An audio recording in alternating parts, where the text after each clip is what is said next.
Hello everyone.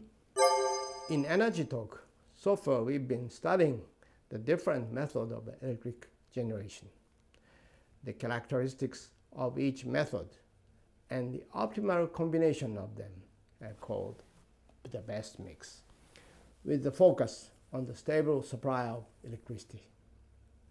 In this context, I have explained that electricity cannot be stored, so electricity is generated according to the consumption of electric power.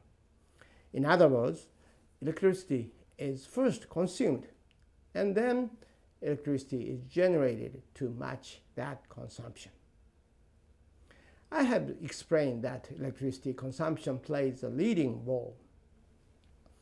If this is the case, then in order to solve energy problem and global warming issues, those who consume electricity should also make some effort and cooperate in some way. If the electric supplier is solely responsible for ensuring that there is no shortage of electric power or for reducing CO2 emissions, it will make it even more difficult to solve the problems.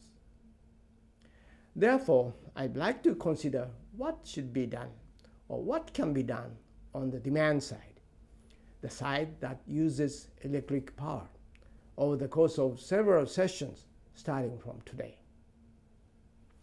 I believe that it is extremely important to take action on the consumption side. However, the media tends to focus on issues on the supply side, such as we should increase renewable energy. When should we stop coal-fired thermal power generation? And we do not hear much about that we, as electric users, should do. This may lead to leaving energy issues and global warming only in the hands of supply side. Of course, I'm sure that everyone is making effort on a daily basis to save electricity, for example, running dishwashers during off-peak hours. These efforts are truly demand-side initiatives. However, there is more we can do. First, let's think about global warming countermeasures. When humans are active, we consume energy. And when we use energy, CO2 is generated. In other words, CO2 emissions is calculated by GDP, which is our activities, times energy efficiency times CO2 intensity.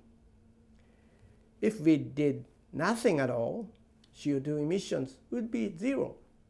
But this is not going to happen. We must reduce CO2 emissions while maintaining robust economic growth. The only way to do this, as the equation clearly shows, is to improve energy efficiency or reduce CO2 emissions per unit of energy consumed. Let us first consider measures to improve energy efficiency. For example, replacing refrigerator or air conditioner with a more efficient state-of-the-art refrigerator or air conditioner will considerably reduce power consumption. This is because the energy-saving technologies of Japanese home appliances has been improving year by year. However, replacing a refrigerator or air conditioner is something that happens once every 10 years.